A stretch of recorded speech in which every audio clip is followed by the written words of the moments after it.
ভারতীয় উপমহাদেশে সেই মহাভারত সময় হতে বাংলা একটি গুরুত্বপূর্ণ জনপদ। কোনো বহিঃশক্তির প্রভাব তাদের বেশিদিন দমন রাখতে পারে না। বিদ্রোহ এ জাতির রক্তের ডিএনএতে প্রথিত। অন্যায়ের বিরুদ্ধে, ঝালিমের বিরুদ্ধে এ বঙ্গ অঞ্চলের লোকজন প্রতিবাদে রক্ত দিতে জানে।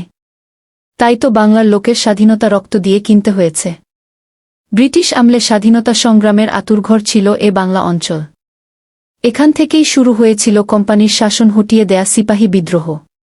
1947-এর স্বাধীনতা প্রাপ্তির পর তাই আবারও নিজেদের তাজা রক্তের ঢেলে দিয়ে স্বাধীন করে নিতে হয়েছে এ জাতিকে। ঐতিহাসিক কাল থেকে এ অঞ্চলকে বলা হয়েছে একটি বিদ্রোহের নগরী। ব্রিটিশদের কাছ থেকে ধর্মের ভিত্তিতে বাংলা দুই ভাগে বিভক্ত হয়ে স্বাধীনতা পেয়েছিল, যথা পূর্ব পাকিস্তান ও পশ্চিমবঙ্গ। পরবর্তী সময়ে পূর্ব পাকিস্তান স্বাধীন হয়ে বাংলাদেশ হয়। বাংলাদেশে অল্প জায়গাতে অনেক লোকজন এবং তার প্রাকৃতিক সম্পদ বলতে তেমন কিছু নেই বলাটাই ভালো। দেশে চলে ক্ষুধা, দারিদ্র্য, অবশেষে মহামারী ও খাদ্য সংকটের কারণে ধেয়ে আসে দুর্ভিক্ষ, তাতে মারা যায় অনেক লোক। এমতাবস্থায় দেশে পরিবার রেখে নিজের ও পরিবারের ভাগ্য ফিরাতে যুবকরা পাড়ি দেয়া শুরু করে বিদেশ। যেই বাংলায় সুলতানি ও মুঘল আমলে অন্য দেশের লোকজন আসত জীবিকার তাগিদে, আজ সেই বাংলার যুবকরা যাচ্ছে বাহিরের দেশে ভালো আয় রোজগারের জন্য। 2020 সালের হিসাব অনুযায়ী মধ্যপ্রাচ্যের বিভিন্ন দেশ, Malaysia, Singapore, Europe, America, Japan ও কোরিয়া সহ এখন প্রায় 74 লক্ষ এবং বর্তমানে যা প্রায় 1 কোটির কাছাকাছি এমন পরিমাণ জনবল দেশের বাহিরে অবস্থান করছে। তাদের রক্তঘাম করা টাকায় দাঁড়িয়ে আছে বাংলাদেশের অর্থনীতি। বৈদেশিক বাণিজ্য তথা আমদানি রফতানি সক্ষমতা, বিভিন্ন দেশ ও উন্নয়ন সহযোগী সংস্থার কাছ থেকে প্রাপ্ত ঋণ পরিশোধের সক্ষমতা এবং বৈদেশিক মুদ্রার রিজার্ভ তৈরিতে প্রবাসী রেমিট্যান্স যোদ্ধাদের অবদান সবার আগে।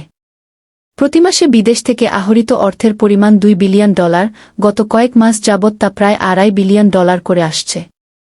এর রেমিট্যান্সের গুরুত্ব এতই অধিক যে এর প্রবাহ বন্ধের কারণে সরকার পর্যন্ত পরিবর্তন হয়ে যেতে পারে।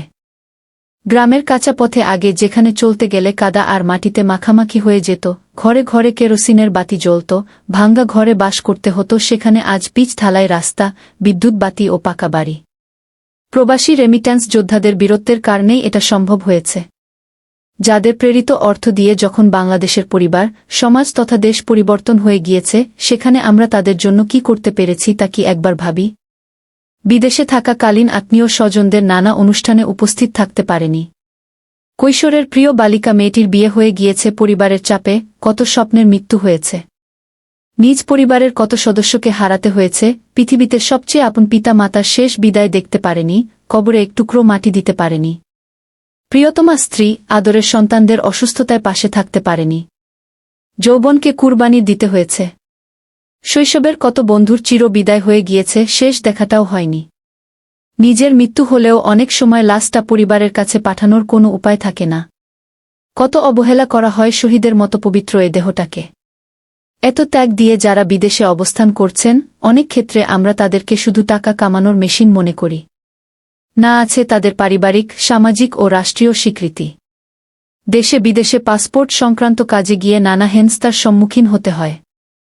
দালালের মাধ্যমে প্রতারিত হয়ে কতজন সর্বশান্ত হয়েছে তার হিসেব কেউ রাখি না। বিমানবন্দরে হতে হয়েছে লাঞ্ছিত, বেগ কেটে নিয়ে গিয়েছে কষ্টের জমানো সম্পদ, মার খেতে হয়েছে নিরাপত্তা রক্ষীদের হাতে। রেমিট্যান্স যোদ্ধাদের প্রাপ্ত সম্মানটুকু আমরা দিতে জানি না, কারণ তাদের ত্যাগ সম্পর্কে আমরা জানি না। পরিবার তথা দেশের চাকা ঘুরানোর মূল কারিগর বিদেশে কি খায়, কোথায় থাকে, কাজের পরিবেশ কেমন, তার সাথে কোনো অন্যায় অবিচার হচ্ছে কি না তা কি আমরা কেউ খবর নেই? নাকি তার প্রেরিত টাকার দিকে তাকিয়ে থাকি শুধু? এখন সময় এসেছে রাষ্ট্রীয়ভাবে এ যোদ্ধাদের দেখাশোনা করার, তাদেরকে বিশ্ব মঞ্চে যোগ্যতার ভিত্তিতে দাঁড় করানোর, বিভিন্ন দেশে পাঠানোর আগে তাদেরকে উপযুক্ত প্রশিক্ষণ দেওয়া, বেতন স্কেল নির্ধারণ করে দেয়ার ব্যবস্থা করা, দালালদের দৌরাত্ম্য জিরো করে দেয়া, বিমানের টিকিটের মূল্য নিয়ে যে চক্র কাজ করে তা ধ্বংস করে দেওয়া। যেখানে ভারত, পাকিস্তান হতে 1 লাখের নিচে টাকা দিয়ে যাওয়া যায়, সেখানে বাংলাদেশ থেকে 4 বা 5 লাখ টাকা কেন লাগছে তার সঠিক কারণ খুঁজে বের করে তা সমাধান করা। রেমিট্যান্স যোদ্ধাদের রাষ্ট্রীয়ভাবে সম্মান ও স্বীকৃতি দেওয়া এবং তাদের পরিবারের সদস্যদের সামাজিকভাবে সুযোগ সুবিধা দেওয়ার মানসিকতা তৈরি করা। পরিশেষে বিদেশে অবস্থানরত সকল ভাইদের ও তাদের পরিবারের সকল সদস্যদের সার্বিক মঙ্গল কামনা করছি। আমরা এমন একটা বাংলাদেশের স্বপ্ন দেখি যেখানে ক্ষুধা দারিদ্র্য থাকবে না, পাশাপাশি থাকবে না কোনো অসম্মান ও মানুষকে ঠকানোর কোনো কূটকৌশল। এমন নতুন বাংলাদেশ নিজেদেরকেই তৈরি করে নিতে হবে। মহান আল্লাহ সহায় হলে আমরা অবশ্যই পারব।